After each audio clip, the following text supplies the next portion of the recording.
വയനാട് മേപ്പാടി പൂത്തക്കൊല്ലിയിൽ ജനവാസ മേഖലയിൽ പുലിയെത്തി. പൂത്തക്കൊല്ലി സ്വദേശി പ്രഭുവിന്റെ വീട്ടിലാണ് പുലിയെത്തിയത്. ഇന്നലെയാണ് ഇങ്ങനെ പുലി പുലർച്ചയോടുകൂടെ പുത്തക്കൊല്ലിയിൽ എത്തുന്നത്.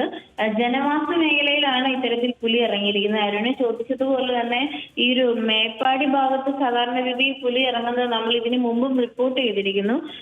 ഇപ്പോൾ കൂടുതലായി ജനവാസ മേഖലയിലേക്ക് ഇത്തരത്തിൽ കാട്ടിൽ നിന്നും പുലി ഇറങ്ങുന്ന ഒരു സാഹചര്യമാണുള്ളത്.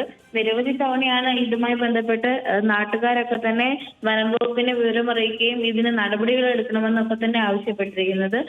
ഈ ഒരു പുലർച്ചെയാണ് ഇത്തരത്തിൽ പുലി ഇറങ്ങുന്ന ഒരു സാഹചര്യം ഉണ്ടായിരിക്കുന്നത്. വീടിന്റെ CCTVയിൽ പതിഞ്ഞ ദൃശ്യങ്ങളാണ് നമ്മളിപ്പോൾ കണ്ടത്.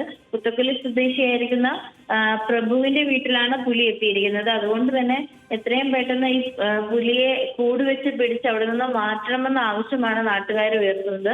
കൃത്യമായ നടപടി വനംവകുപ്പിന്റെ ഭാഗത്തുനിന്ന് ഉണ്ടാകണമെന്നും ആവശ്യപ്പെടുന്നുണ്ട്. അവിടുത്തെ വളർത്തുമൃഗങ്ങളെ ആക്രമിക്കുന്നതും ഇതിപ്പോ സ്ഥിരമാവുന്നത് അവിടെയാണ് ഇത്തരത്തിലുള്ള ആവശ്യവുമായി നാട്ടുകാരടക്കം മുന്നോട്ട് വരുന്നത്.